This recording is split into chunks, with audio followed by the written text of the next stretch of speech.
هل حرام نقول ان احنا مش بنخاف من ربنا؟ احنا بس المفروض نحبه.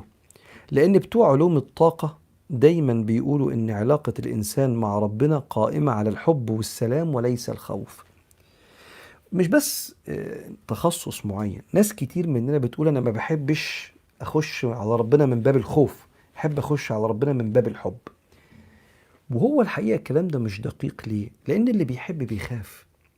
بس يمكن المقصود، لأن ربنا بيقول فلا تخافوهم وخافوني إن كنتم مؤمنين، وخافوني إن كنتم مؤمنين.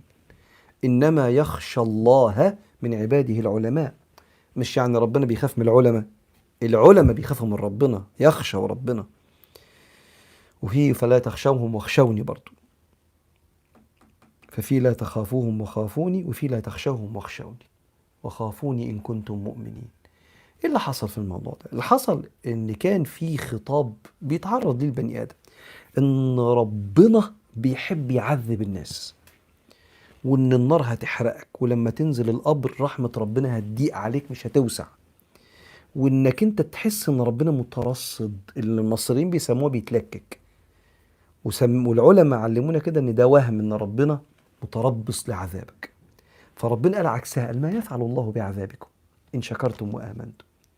فاقصد اقول لك من الكلام، لما زاد قوي الكلام عن العذاب والبهدله، اللي انا بحبش الطريقه دي. يدعونه رغبا يعني حبا، ورهبا خشيه، وكانوا لنا خاشعين. والايه الثانيه وكانوا لنا عابدين. ايوه، ادعوا ربكم خوفا وطمعا، في خوف. بس الخوف هنا في منه جزء خوف من العذاب. اه يا فندم، مش كل الناس تركيبة عقلها انا مش فارق معايا عذاب ربنا، انا فارق معايا انه ما يزعلش مني، انه ما يغضبش. لا، هو ربنا قال ذلك يخوف الله به عباده. يا عبادي فاتقون. في مرحلة معينة انا مش هظلمك. ليه؟ عشان خايف ان ربنا يعذبني. في مرحلة معينة في قرش حرام هيخش جيبي انا محتاج له، مش هيخش عشان انا خايف من النار وخايف من ضنك العيشة في الدنيا. في وقت من الأوقات ده اللي بيوقف بني آدم.